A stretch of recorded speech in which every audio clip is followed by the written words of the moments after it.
दोस्तों नमस्कार, मैं अर्जुन राम शिला, मेरे YouTube चैनल शिला शेखावटी में आपका हार्दिक स्वागत है। साथियों, क्या आपने भी कभी भूलवश आपने किसी गलत नंबर पर पैसे ट्रांसफर कर दिए हैं और आप चिंता में पड़ गए हैं कि ये पैसे वापस कैसे आएंगे।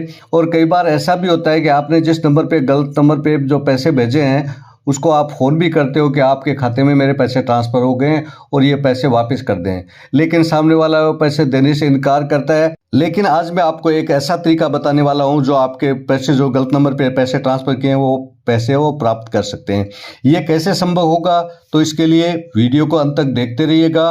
और यदि आप मेरे चैनल पे नए हैं तो वीडियो को लाइक करें, शेयर करें और चैनल को सब्सक्राइब करें। देखिए, जब भी आप कभी पेमेंट करें तो सावधानी पूर्वक पेमेंट करें। फिर भी यदि किसी गलत नंबर पे पेमेंट हो जाता है तो सबसे पहले आप क्या करेंगे, तो सबसे पहले आप एनपीसीआई की जो वेबसाइट पे जाएंगे और यहाँ पे जाके आप अपनी कंप्लेंट है वो दर्ज करेंगे। लेकिन इस बात का ध्यान रखें कि ये जो कंप्लेंट है मात्र 3 दिवस के भीतर ही आपको शिकायत दर्ज करनी है। देखिए, जब भी आप कंप्लेंट करें तो इससे पहले आप ये ध्यान रखें कि आपने जिसको गलत नंबर पे जो पेमेंट भेजा है तो उसकी जो ट्रांजैक्शन आईडी है वो आपको ध्यान में रहनी चाहिए, और जिसको जो आपने ट्रांसफ़र किए हैं पैसे तो उसका स्क्रीनशॉट भी होना चाहिए, वो आगे अपलोड होगा। देखिए, कंप्लेंट करने के लिए आप गूगल क्रोम पे और एनपीसीआई की जो साइट है उस पे जाएंगे, एनपीसीआई टाइप करेंगे और यहाँ आप देख सकते हैं कि यहाँ लिखा हुआ है national payment corporation of India. तो इस साइट पे हम क्लिक करेंगे। तो जैसे हम क्लिक करते हैं तो क्लिक करने के बाद में आपके सामने ये जो इंटरफेस खुलता है और यहाँ पे आप देख रहे हैं बहुत सारी जो आई टैब्स नज़र आ रहे हैं। यहाँ पे आप देख सकते हैं कि यहाँ पे लिखा हुआ है कंज्यूमर। तो यहाँ पे आप कंज्यूमर पे क्लिक करेंगे और कंज्यूमर पे क्लिक करने के बाद में आपके सामने ये और बहुत सारे जो ऑप्शंस हैं वो नज़र आएंगे। तो यहाँ पे आप अपने जो जो यूपीआई पेमेंट है उससे संबंधित जो कंप्लेंट है तो उसके लिए हम यहाँ यूपीआई कंप्लेंट पे क्लिक करेंगे। तो यहाँ पे क्लिक करने के बाद में आपके सामने ये जो पेज खुल के आता है और ये जो साइट है, यहाँ पे आप देख रहे हैं, थोड़ा स्क्रॉल डाउन करने के बाद में ये देखेंगे यहाँ पे लिखा हुआ है कंप्लेंट। तो कंप्लेंट जब हम करेंगे तो कंप्लेंट किस बारे में करें हैं, तो कंप्लेंट हम जब गलत ट्रांजैक्शन हो गया है तो इस ट्रांजैक्शन के बारे में हम कंप्लेंट करेंगे।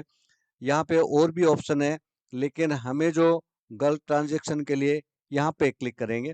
तो इस पे जैसे हम क्लिक करेंगे तो ये एक फॉर्म है वो खुल के आता है यहाँ पे, और यहाँ आप देख सकते हैं कि यहाँ पे जो ट्रांजैक्शन का जो मोड है वो क्या है, यानी नेचर ऑफ ट्रांजैक्शन, कि आपने पेमेंट है किसी मर्चेंट को किया है या किसी व्यक्ति को किया है, तो इसको आप सेलेक्ट करेंगे।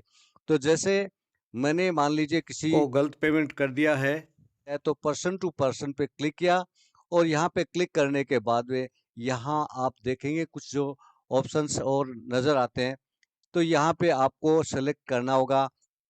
यहाँ पे जो तीसरा ऑप्शन है, incorrectly transferred to another account, तो इसको सेलेक्ट करेंगे और इसको सेलेक्ट किया और इसके बाद में यहाँ पे कुछ कमेंट लिखेंगे कि आपने किसको पेमेंट किया है, किस तरह से आपने जो पेमेंट है वो गलत हो गया है, तो इसके बारे में आप लिखेंगे। उसके बाद यहाँ आप देखेंगे ट्रांजैक्शन आईडी। ये ट्रांजैक्शन जो आईडी है वो जिसको आपने पेमेंट किया है वो ट्रांजैक्शन आईडी होगी, तो मैं आपको दिखाना चाहूँगा। तो यहाँ पे आप देख सकते हैं कि जिसको जो गलत नंबर पे जो पैसे ट्रांसफ़र होंगे तो उसकी जो ट्रांजैक्शन जो आईडी है वो ये आप देख सकते हैं, ये जो ट्रांजैक्शन आईडी है वो आपको भरनी पड़ेगी। तो ये ट्रांजैक्शन आईडी होगी।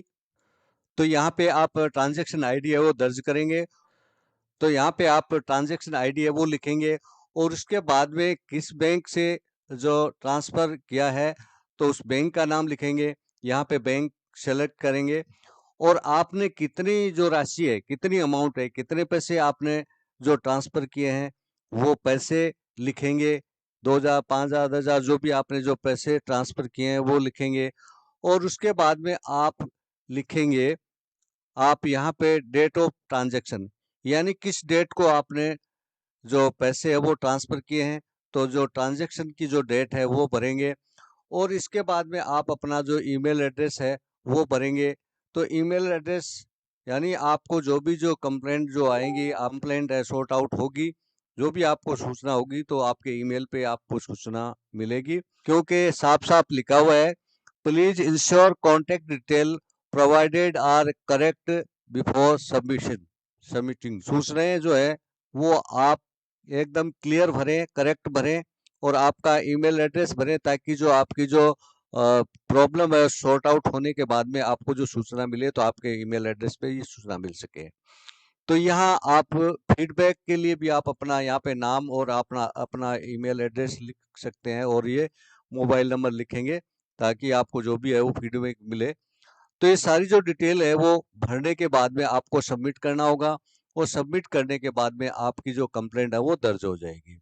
तो जैसे ही आपकी कंप्लेंट है वो दर्ज होगी, उसके बाद में 10-15 दिन के बाद में आपकी समस्या का समाधान हो जाएगा, और आप इसकी जो जानकारी है या इसका जो स्टेटस है वो आप देखते रहें।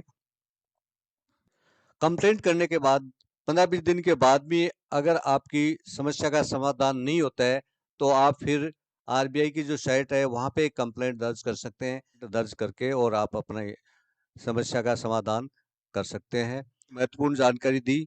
इस महत्वपूर्ण जानकारी को अपने साथियों के बीच भी शेयर करें। बहुत बहुत धन्यवाद।